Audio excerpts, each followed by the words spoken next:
রাশিয়ার কাছে যেন মোটেই পেরে উঠছে না ইউক্রেন। তবে কি যুদ্ধে হারার পথে ইউক্রেন? বিভিন্ন আন্তর্জাতিক গণমাধ্যমের তথ্য মতে যুদ্ধ করতে করতে ক্লান্ত জেলেনস্কি বাহিনী। যুদ্ধক্ষেত্রে ক্লান্ত ইউক্রেনের সেনারা এখন অপেক্ষা করছেন যুক্তরাষ্ট্রের নবনির্বাচিত প্রেসিডেন্ট ডোনাল্ড ট্রাম্পের হোয়াইট হাউসে আনুষ্ঠানিক দায়িত্ব নেয়ার। ব্রিটিশ সংবাদ মাধ্যম বিবিসির এক প্রতিবেদনে এমনটিই উঠে এসেছে। তাদের এই অপেক্ষা ট্রাম্পের সেই প্রতিশ্রুতির কথা স্মরণ করিয়ে দেয়। নভেম্বরের ৫ তারিখের আগে নিজের নির্বাচনী প্রচারণায় ডোনাল্ড ট্রাম্প বলেছিলেন, হোয়াইট হাউসের চেয়ারে বসলে বন্ধ করবেন পুতিন ও জেলেনস্কির যুদ্ধ।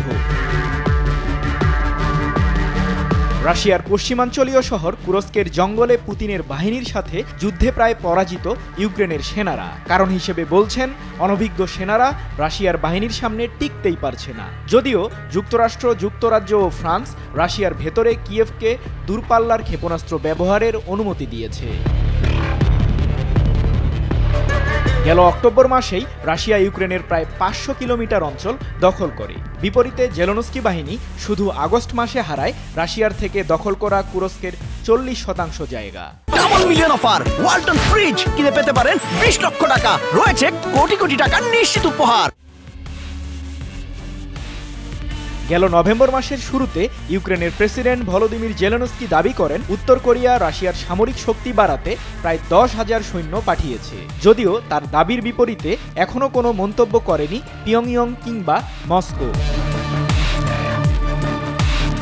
ইউক্রেনের সেনাদের অভিযোগ, তারা ভুল জায়গায় যুদ্ধ করছেন। রাশিয়ার অঞ্চল দখল করার চেয়ে ইউক্রেনের পূর্বাঞ্চলে কাজ করা বেশি গুরুত্বপূর্ণ বলে মনে করছেন জেলেনস্কির সৈন্যরা।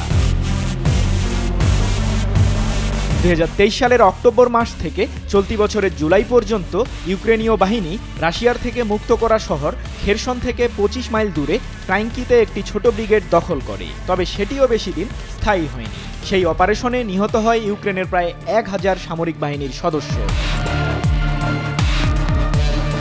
সৃজন মাহমুদ, নিউজ 24।